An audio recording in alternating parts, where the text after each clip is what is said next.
Well, good afternoon. Here we are on Saturday, July 15th, 2023.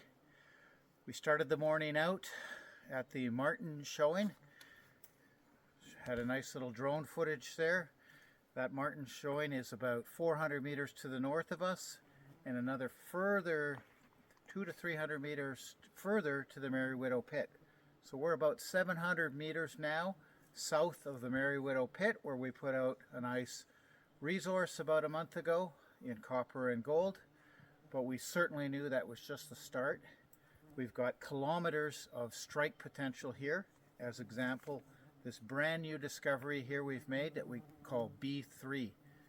It's in an area about 100 meters away from the Bluebird showing, and it's amazing that even though the area has been explored since the 1980s for gold, and back really at the turn of the century for iron ore and copper, that we were able to find this brand new discovery. But when you start to look at the underbrush behind me, you begin to realize that it is dense and thick, and this is northern Vancouver Island.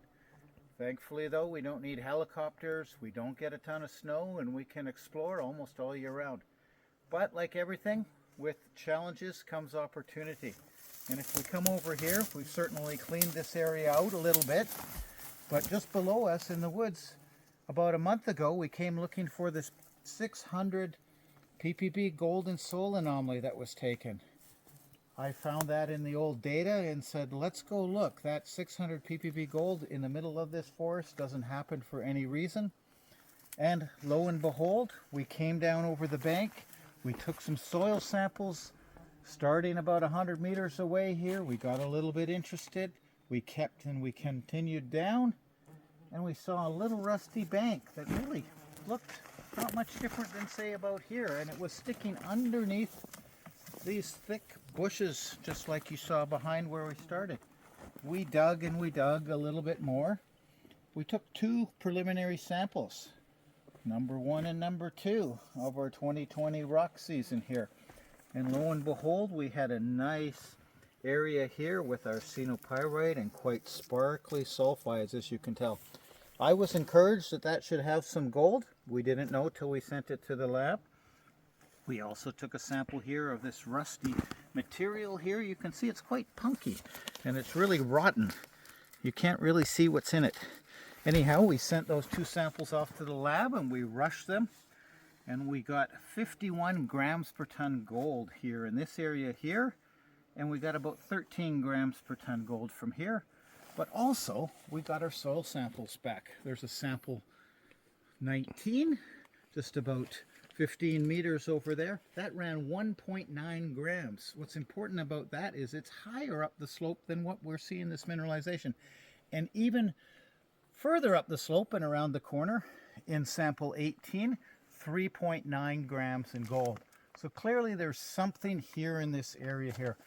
We've blanketed it with soil samples in this phase again that we've come back. We've done a lot more detail now that we're encouraged that we've got these values. And we've done a little bit of chip sampling as best as we could.